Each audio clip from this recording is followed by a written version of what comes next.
Dieu est un Dieu de projet.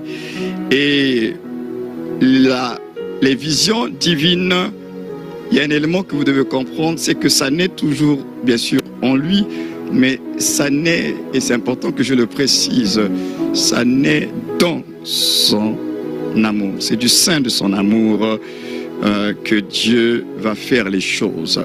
C'est pour qu'on parle de la création, que l'on parle de la rédemption et même de la régénération avec la résurrection de Jésus. Dieu le fait dans son amour.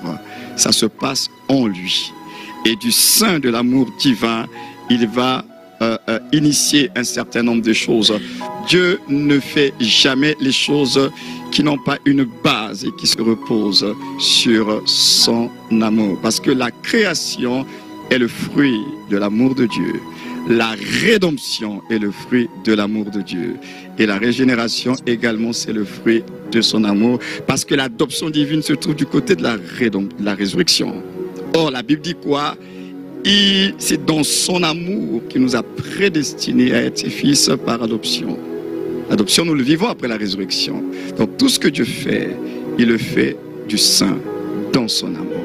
C'est la base de Dieu, dans son fonctionnement avec la création. Il fait ça sur la base de l'amour. Et ça, c'est important de ne pas oublier cela.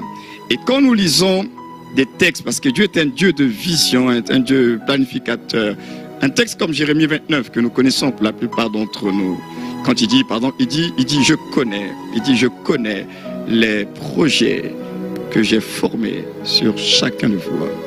Vous allez remarquer qu'il n'a pas dit le projet, il a dit les projets que j'ai formés sur chacun de vous. Projet de paix, non de malheur, afin de vous donner de l'avenir et de l'espérance.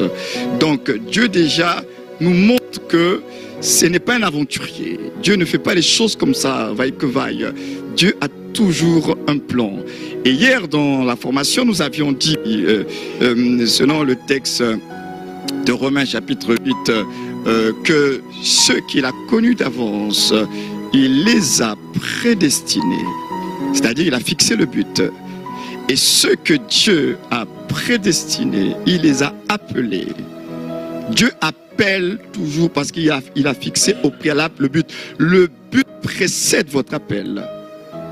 Donc c'est pas que vous naissiez et après Dieu dit bon maintenant qu'est-ce que je veux faire avec cette personne? Non, il y a déjà un but qui est là. Tu es là parce qu'il y a un but. Tu es là parce qu'il y a déjà un projet. Le projet te précède. Voilà pourquoi je dis que Dieu n'est pas en train de se dire mais qu'est-ce que je vais faire avec lui ou bien avec elle? C'est le projet qui te précède. Donc il a d'abord pris l'avance, prédestiné et ensuite il appelle. Mais il n'appelle pas n'importe qui, il appelle celui qui fait partie du projet. Donc les appels de Dieu ne sont pas parce qu'il n'a rien à faire, il appelle les gens comme ça. Non, non, non, c'est toujours lié, rattaché à un plan, à un but, à un objectif qu'il poursuit. Et à ce moment-là, tu deviens un élément, un instrument pour accomplir le projet divin.